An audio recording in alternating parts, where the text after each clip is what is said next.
اللہم صلی علی محمد و آل محمد۔ ناظرین، جیسا کہ آپ کو معلوم ہے کہ ماہ شعبان المبارک جو ہے وہ شروع ہونے جا رہا ہے اور اس کی بہت بڑی فضیلتیں ہیں۔ تو اس میں بہت سے اعمال ہیں، جس طریقے سے پیغمبر اسلام نے ارشاد فرمایا کہ رجب، شعبان اور رمضان ایک امت کا مہینہ ہے، اور ایک میرا مہینہ ہے، اور ایک اللہ کا مہینہ ہے۔ اور پیغمبر اسلام نے شعبان المبارک میں ایک مؤذن رکھا ہوا تھا، جس طریقے سے بلال تھے، انہوں نے مؤذن رکھا ہوا تھا کہ جو مدینہ کی گلیوں میں منادی کیا کرتا تھا کہ لوگوں، یہ شعبان جو ہے یہ شعبانو لی، کہ یہ میرا مہینہ ہے۔ تو لہٰذا اس میں روزہ رکھنا بہت بڑی فضیلت ہے۔ اور دوسرا میں آپ کو یہ بتاؤں کہ اب دیکھ لیں، نماز ہے، روزہ ہے، حج ہے، ہر کسی کی اہمیت ہے، مگر روزے کو اتنی اہمیت کیوں دی گئی ہے کہ یہ رجب، شعبان، رمضان؟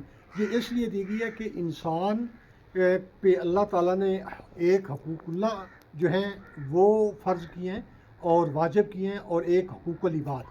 اور حقوق اللہ جو ہے، اللہ کے حقوق، وہ دو چیزیں ہیں۔ ایک تو وہ ہے کہ جو ہم نماز سے، جو ہم حج سے، جو ہم زکوٰۃ سے اللہ کی خوشنودی اور قربت حاصل کرتے ہیں، اور دوسرا یہ ہے کہ حرام سے بچنا۔ اور حرام سے بچنا یہ ہمارے لیے جو ہے یہ بہت مشکل ہوتا ہے، کسی چیز سے اجتناب کرنا یہ مشکل ہے، لیکن نماز، حج یہ کرنا یہ آسان ہے۔ تو اس لیے روزے کو اس لیے اہمیت دی گئی ہے کہ روزے کے اندر انسان محرمات سے اجتناب کر دیتا ہے، اجتناب ہو جاتا ہے، جس کی وجہ سے روزے کو جو ہے وہ اپنا زیادہ اہمیت دی گئی ہے۔ اور پیغمبر، یہ واحد روزہ ہے کہ جس کے بارے میں یہ شعبان المبارک کا، کہ آپ دیکھ لیں کہ ہر روزے کے بارے میں، جیسے رمضان کے یا ایھا الذین آمنوا کتب علیکم الصیام کما کتب علی الذین من قبلکم لعلکم تتقون، یہ تو روزہ رمضان سے پہلے ہی فرض تھا، لیکن یہ رسول صلی اللہ علیہ وسلم کا شعبان کا روزہ ہے۔ اچھا، دوسرا یہ کہ پیغمبر اسلام نے ایک شعبان مبارک کے بارے میں ایک خطبہ ارشاد فرمایا۔ حالانکہ خطبہ جو ہوتا ہے وہ کسی خاص موقع پہ دیا جاتا ہے، یا نماز عید پہ دیا جاتا ہے، یا جو ہے وہ نماز اپنا جمعہ پہ دیا جاتا ہے، مگر پیغمبر اسلام جب کسی اجتماع میں خطاب کرتے تھے تو ان کا خطبہ جو اللہ تعالیٰ کے حکم سے ایک دم جو ہے وہ اعلان کرنا پڑتا تھا، اسے خطبہ کہا جاتا تھا، جس میں زیادہ تر لوگ اکٹھے ہوتے تھے۔ جیسے خطبہ غدیر تھا کہ غدیر خم پہ رسول پاک نے 1,20,000 حاجیوں کو اکٹھا کیا، اور من کنت مولا فہذا علی مولا، لوگوں جس کا میں مولا اس کا یہ علی مولا ہے۔ تو اسی طریقے سے وہاں بھی خطبہ دیا، تو یہاں پہ شعبان مبارک کے بارے میں بھی پیغمبر اسلام نے خطبہ دیا۔ اچھا، دوسرا یہ کہ یہ شعبان کا ایک ایسا مہینہ، اس کے روزے کی اہمیت ہمیں یہاں سے پتہ چلتی ہے کہ پیغمبر اسلام نے اس ہر روزے کا الگ الگ ثواب بتایا ہے، کہ پہلی شعبان جو ایک روزہ رکھے گا اس کا ثواب کتنا ہے، جو دوسرا رکھے گا اس کا ثواب کتنا ہے، تیسرا رکھے گا اس کا ثواب کتنا ہے۔ یہ واحد مہینہ ہے کہ جس کے ہر دن کے روزے کے بارے میں پیغمبر اسلام نے الگ الگ اس کا اجر بتایا ہے۔ اور جب چھٹے روزے سے انسان کراس کرتا ہے تو پیغمبر اسلام نے فرمایا کہ 70,000 سال کی عبادت سے افضل ہوتا ہے وہ تمہارا روزہ۔ اسی طریقے سے آپ نے فرمایا کہ 70,000 جو ہے، یا 70 گنا آپ کی نیکیاں جو ہیں وہ بڑھا دی جاتی ہیں، اور 70,000 اور 70 مرتبہ بھی جو ہے وہ گناہ اس کے معاف کر دیے جاتے ہیں۔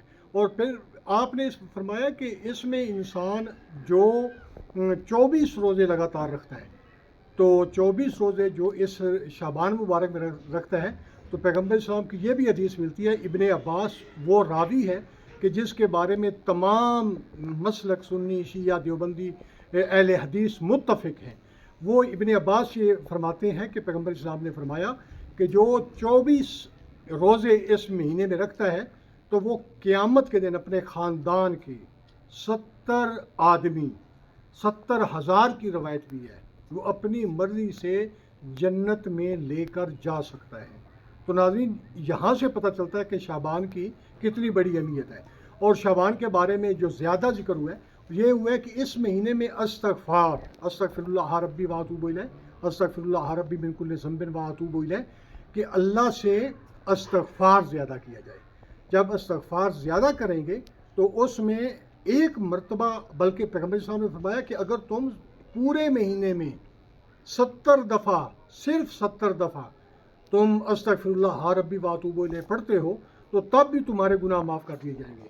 تو جو انسان زیادہ کثرت کے ساتھ، تو جس طریقے سے آپ نے قرآن میں بھی سنا ہے کہ اس نے فرمایا کہ یہ 70 مرتبہ پڑھو، 70 مرتبہ کا مطلب ہے کثرت کے ساتھ پڑھنا۔ تو یہ مہینہ استغفار کرنے کا دن ہے، روزہ رکھنے کا مہینہ ہے اور استغفار کا مہینہ ہے، اور اس میں انسان جو ہے جتنا ہو سکے انسان جو ہے اس مہینے میں صدقات دے۔ تو اسی مہینے میں فرما دیا گیا ہے کہ انسان حج پہ جاتا ہے تو آپ دیکھتے ہیں کہ پہلے حج کلاسیں ہوتی ہیں، اسی طریقے سے دراصل شعبان جو ہے وہ پریکٹیکل ہے کہ آپ رمضان المبارک کی تیاری کریں۔ تو اصلی تیاری رمضان المبارک کی رجب سے ہوتی ہے، پھر شعبان کی اور پھر رمضان المبارک کی۔ تو آپ اس کو تیار کریں، روزہ اس میں زیادہ رکھیں، صدقات دیں، استغفار جو ہے وہ زیادہ کریں۔ بلکہ یہاں تک فرمایا گیا حدیث میں کہ جو انسان 70 مرتبہ استغفار پڑھتا ہے تو اس کا ثواب اس طریقے سے ہے کہ جیسے آسمان پہ ستارے ہیں، ستاروں سے بھی زیادہ ہے۔ تو اس سے ناظرین آپ کو پتہ چلا ہوگا کہ پیغمبر اسلام نے کتنی اہمیت دی ہے اس مہینے کو، کہ یہ میرا مہینہ ہے۔ تو آج یقیناً حلال کمیٹی میں ہم جا رہے ہیں کہ روت حلال کمیٹی میں، تو شعبان جو ہے اس کی ابتدا ہونے والی ہے۔ سجاد حسین نقوی، ممبر روت حلال کمیٹی، خیمہ سادات، جاگیر علی اکبر، اسلام آباد۔